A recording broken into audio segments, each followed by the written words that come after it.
കല്യാണ വീട്ടിലുണ്ടായിരുന്നയാൾ ഒന്നാം പ്രതി. കണ്ണൂർ സർവകലാശാലയിലെ സംഘർഷത്തിൽ സ്ഥലത്ത് പോലുമില്ലാത്ത KSU നേതാവിനെതിരെ കേസെന്ന ആരോപണം. SFI മയ്യിൽ ഏരിയ സെക്രട്ടറി CV അതുൽ ഉൾപ്പെടെയുള്ള നേതാക്കളെ വധിക്കാൻ ശ്രമിച്ചെന്ന പരാതിയിൽ ഹരികൃഷ്ണനെ ഒന്നാം പ്രതിയാക്കി ടൗൺ പോലീസ് വധശ്രമത്തിന് കേസെടുത്തിരുന്നു. താവക്കര ക്യാമ്പസിൽ സംഘർഷം നടക്കുമ്പോൾ കോളയാട്ട് സ്വകാര്യ ചടങ്ങിൽ പങ്കെടുക്കുകയായിരുന്നു ഹരികൃഷ്ണനെന്നും ഫർഹാൻ മുണ്ടേരി പറഞ്ഞു. ഇലക്ഷന്റെ ഭാഗമായി കണ്ണൂർ ടൗൺ സ്റ്റേഷനിൽ 2 കേസുകൾ രജിസ്റ്റർ ചെയ്തു. ആ രജിസ്റ്റർ ചെയ്തൊന്ന് UDSFന്റെ ഭാഗത്തുനിന്നും ഒന്ന് SFIയുടെ ഭാഗത്തുനിന്നാണ് കേസുകൾ കൊടുത്ത് രജിസ്റ്റർ ചെയ്തത്. പക്ഷേ ഞങ്ങൾക്ക് പറയാനുള്ളത് UDSFന്റെ ഭാഗത്തുനിന്ന് പോലീസ് കേസെടുത്തു. അത് 324 പ്രകാരമാണ് കേസെടുത്തത്. പക്ഷേ SFI കൊടുത്ത കേസ് കൃത്യമായി രാഷ്ട്രീയ ലാഭത്തിന് പുറമെ SFIയുടെ CPM നേതാക്കന്മാർ കൃത്യമായ നിർദ്ദേശപ്രകാരം വധശ്രമത്തിനാണ് കേസെടുത്തത്. ആ വധശ്രമത്തിന് കേസെടുക്കുമ്പോൾ 4 പ്രതികളുടെ പേരിലാണ് കേസെടുത്തത്. അതിൽ ഒന്നാം പ്രതിയായി ചേർത്തത് KSUയുടെ ജില്ലാ വൈസ് പ്രസിഡന്റ് ഹരികൃഷ്ണൻ പാലാട്.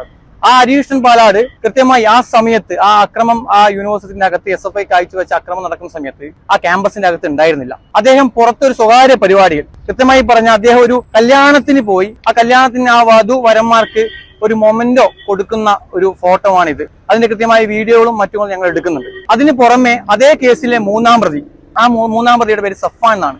ആ സഫാൻ അദ്ദേഹത്തിന്റെ നാടായ മയിലിലെ പെട്രോൾ പമ്പിൽ നിന്ന് എണ്ണ അടിക്കുന്ന ദൃശ്യം ഞങ്ങളുടെ കയ്യിലുണ്ട്. കൃത്യമായി പറഞ്ഞാൽ 1:30 മണിക്ക് മയിൽ പഞ്ചായത്ത് പ്രസിഡന്റാണ്. അതിന്റെ വീഡിയോ ഞങ്ങളുടെ കയ്യിലുണ്ട്.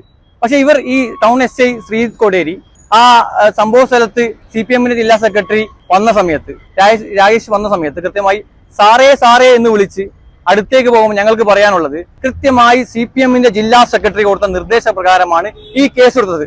ആ സ്ഥലത്തോ ആ സമയത്തോ ഇല്ലാത്ത KSU MSF നേതാക്കന്മാരെ എന്തിന്റെ അടിസ്ഥാനത്തിലാണ് പ്രതി ചേർത്തതെന്ന് ഞങ്ങൾക്ക് അറിയണം. ഇത് കൃത്യമായി രാഷ്ട്രീയ ലാഭത്തിന് വേണ്ടിയാണ്. നിങ്ങളെല്ലാവരും ആ സംഘർഷ സമയത്ത് ഉണ്ടായതാണ്. ഞങ്ങൾ ആരെങ്കിലും മർദ്ദിക്കുന്നത് നിങ്ങൾ കണ്ടിട്ടുണ്ടോ? ഞങ്ങൾ ആരെങ്കിലും അല്ലെങ്കിൽ അവിടുന്ന് ആക്രമിക്കുന്നത് കണ്ടിട്ടുണ്ടോ? കൃത്യമായി അവിടുന്ന് SFIക്കാർ ഏകപക്ഷീയവുമായി SFIയുടെ നേതാക്കന്മാർ അടക്കം ഞങ്ങളുടെ പ്രവർത്തകരെ മർദ്ദിക്കുകയാണ്. CCTV ദൃശ്യങ്ങൾ ഉൾപ്പെടെയുള്ള തെളിവുകൾ പോലീസിന് നൽകാൻ തയ്യാറാണ്. അന്ന് വൈകിട്ട് 4-ന് നടന്ന ആഹ്ലാദ പ്രകടനത്തിൽ മാത്രമാണ് ഹരികൃഷ്ണൻ പങ്കെടുത്തത്. സംഭവ സ്ഥലത്തെ CCTV ദൃശ്യങ്ങളും മറ്റും പരിശോധിച്ച് നടപടി സ്വീകരിക്കണം. അക്രമത്തിൽ പരിക്കേറ്റ KSU MSF പ്രവർത്തകരുടെ പരാതിയിൽ കേസെടുക്കാത്തത് നിയമപരമായി ചോദ്യം ചെയ്യുമെന്നും ഫർഹാൻ പറഞ്ഞു. ഞാനും അവിടെ നടക്കുന്ന ആ സംഘർഷങ്ങളെ നിങ്ങൾ നൽകിയ വാർത്തകളും മാധ്യമങ്ങളിൽ വന്ന ദൃശ്യത്തിലൂടെയാണ് ഞാനും കാണുന്നത്. അവിടെ യൂണിവേഴ്സിറ്റിയിൽ സംഘർഷം നടക്കുന്നതുമായി ബന്ധപ്പെട്ട എല്ലാ വിവരങ്ങളും അവിടെ നിന്നാണ് അറിയുന്നത്. ഇവിടെ CPMന്റെയും SFIയുടെയും നിർബന്ധ ബുദ്ധിയുടെ അടിസ്ഥാനത്തിൽ എന്നെ ഈ വിഷയത്തിൽ ഞാൻ അവിടെ സംഭവ സ്ഥലത്തില്ല, ആ സമയത്ത് ഞാൻ ആ പ്രദേശത്തേ ഇല്ല. ഓരോ നിർമ്മിതികളിലും വ്യത്യസ്തതയുണ്ട്. അവ ഓരോന്നും കൂട്ടിയോജിപ്പിക്കുവാൻ വർഷങ്ങളുടെ പാരമ്പര്യമുള്ള ഒരു നാമമുണ്ട്. Woodmart.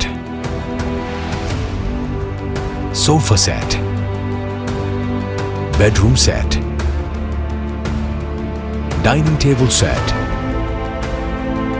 wardrobe and coat, fancy light തുടങ്ങി ഒറ്റനിലയിൽ നോക്കത്താ ദൂരത്ത് ഫർണിച്ചറുകളുടെയും ഏറ്റവും വലിയ വ്യാപാര സമുച്ചയം.